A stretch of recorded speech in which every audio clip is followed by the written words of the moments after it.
Wow, stories.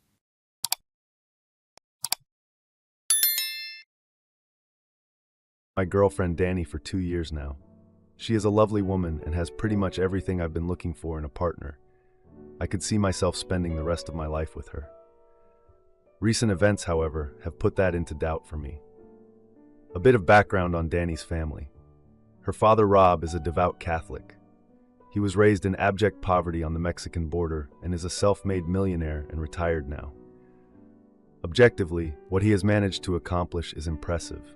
There's a lot to admire about him. However, he is also extremely judgmental and gossipy and can get very nasty at times. Her mother, Carol, and her two brothers, Carl and Jake, are very nice. Jake's girlfriend is named Sarah, and she is also a part of this story. A month ago, Danny's grandma, not Rob's mom, died, and we went up to Monterey where she lived for the funeral. Danny is from Texas, but her parents want to retire in Monterey and have a house there. So we stayed at the house. The funeral happens on Saturday, and on Sunday, there is going to be a barbecue at Rob and Carol's house. On Sunday morning, Rob wakes up early to go to Mass. I'm not Catholic, but I usually go to Mass when I stay with him out of respect for the man. I didn't go to the early morning service because I was asleep, but Rob got on Danny's case about going at some point, so we went to the 11 a.m. Mass. I want to point out that apart from talking about Mass and asking me to move my car off the driveway so other people could park for the party, Rob didn't say anything else to me the rest of the morning. Danny, Jake, Sarah, Carl, and I go to Mass. Afterwards, we grab some coffee, and both Danny and Jake tell the rest of us we can walk around Monterey and come back to the house at 1 p.m. when the party is going to start. I think nothing of it and enjoy my time walking around town. When I come back, I notice people are there already, and Danny is stressed. Jake was supposed to get ice 30 minutes earlier, but he hadn't come back, so I go and get the ice. Then I sit down and chat with her aunts, uncles, and cousins, when out of nowhere, Rob comes in from barbecuing and starts going at me.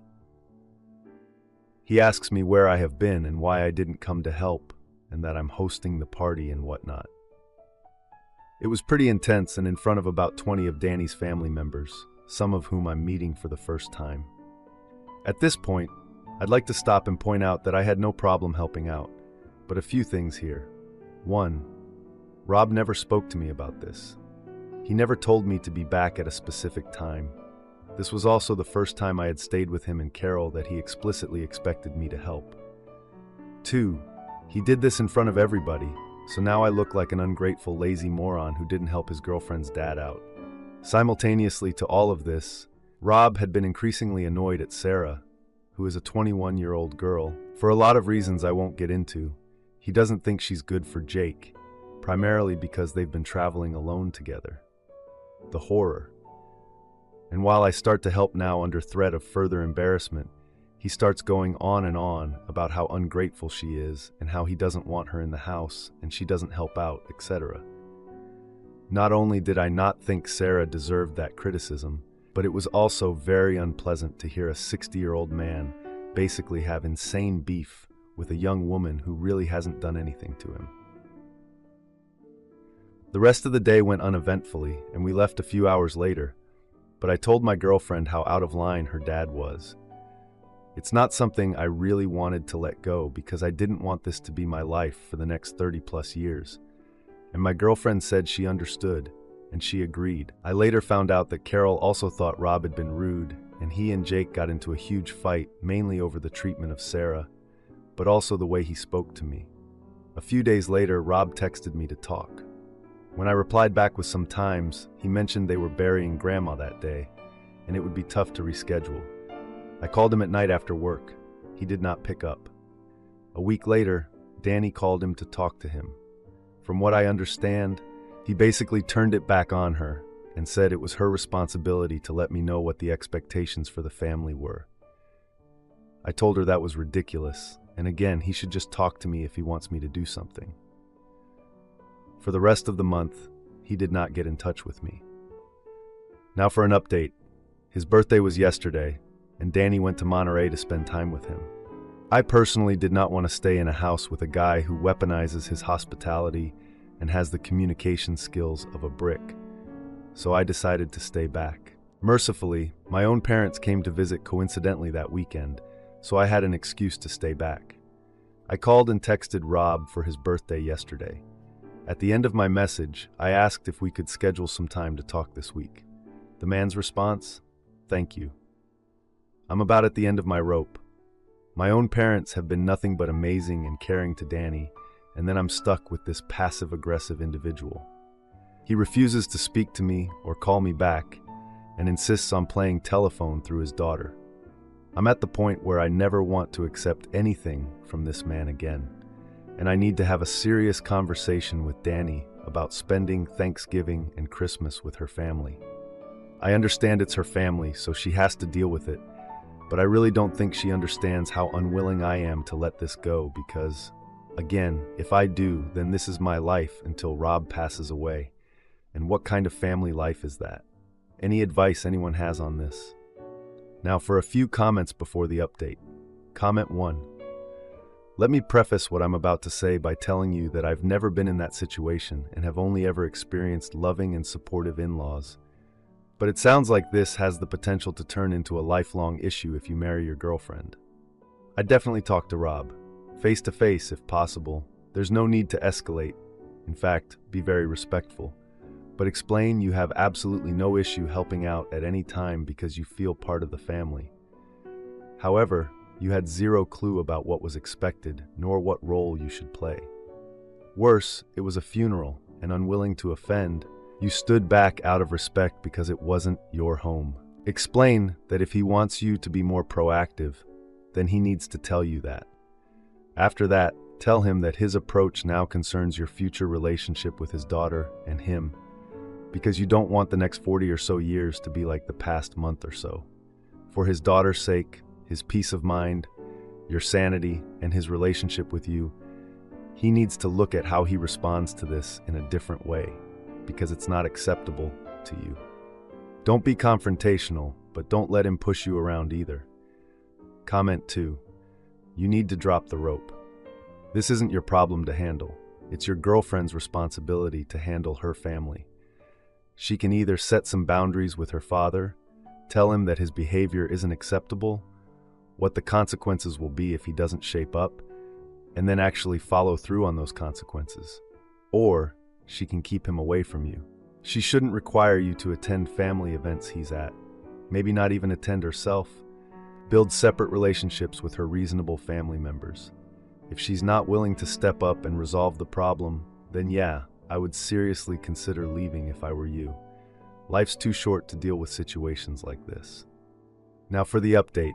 I know I said I was done with my rant about Rob, but I just had to update everyone on what happened during Thanksgiving. For some context, 2 weeks ago, I had this big fight with Rob. And it was just as bad as everyone thought. In front of all of Danny's family, he completely belittled my career and made some really nasty comments about me. It was honestly one of the worst experiences of my life. Still, I knew I had to talk to Danny about all this stuff, so I decided we should go somewhere nice and chat, just the two of us. I took her to this cute little Italian place we like, and we had a nice dinner. I mean, I really loved Danny, and I wanted to take her somewhere nice, even though I knew we had to tackle some serious issues. So we sat down and I started off by saying I didn't want to make her choose between me and her family. I know it's a lot to ask, and I just wanted to be on the same page about how we were going to deal with these family gatherings in the future. To my surprise, she agreed that Rob's behavior was a big problem, but she also said she felt caught in the middle between me and her dad. She was really upset about it, and I could tell. I mean, who wouldn't be? But we knew we had to figure something out, especially with Thanksgiving coming up. To be honest, Thanksgiving is a family tradition, and I knew not going would stir up even more drama, so we decided to go. We talked about how we could set some boundaries with her dad during dinner. I don't know how well that would go down, but we knew we had to try. Fast forward to Thanksgiving Day, and we got to Rob's house early to help set up.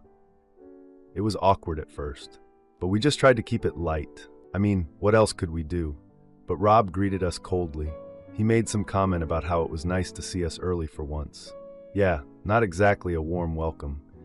As dinner time rolled around, Rob made a toast that included this jab about lazy boyfriends. The whole family was there, and I just felt so embarrassed. I know he was talking about me, and I just couldn't believe it. I mean, who does that? Just try to ruin someone's holiday like that. Danny's sister, Emily, tried to lighten the mood by sharing about a promotion she recently got. But Rob just turned the conversation back to his own financial successes, overshadowing Emily's big moment. It was honestly so rude. After dinner, we all gathered in the living room for dessert. Rob started talking about his investment strategies, and I just wanted to scream. Why can't we have one evening where we don't have to hear about his money? He asked me about my career plans, but it was like he was talking down to me. I told him about my plans, and he interrupted, saying he would never understand a career in the arts. I mean, what in butt. Danny really defended me, though. She said I work hard and I'm passionate about what I do. I just love her so much for that. But Rob just dismissed her, saying it was time for her to grow up and find someone more ambitious. Can you believe that? I was so done with this, so I went into the kitchen. I just needed a moment to breathe. But then I overheard Rob berating Danny about her choice to date me. I couldn't take it anymore, so I confronted him in the kitchen. I demanded some respect for our relationship. He scoffed, acting like he was just looking out for his daughter. We got into it and Rob started yelling. He just wouldn't stop. Danny was there trying to calm us both down, but it was a mess. That night, we ended up in Danny's childhood bedroom, and I just needed to hold her. A few days later, I got a text from Rob demanding to meet up and talk about what happened.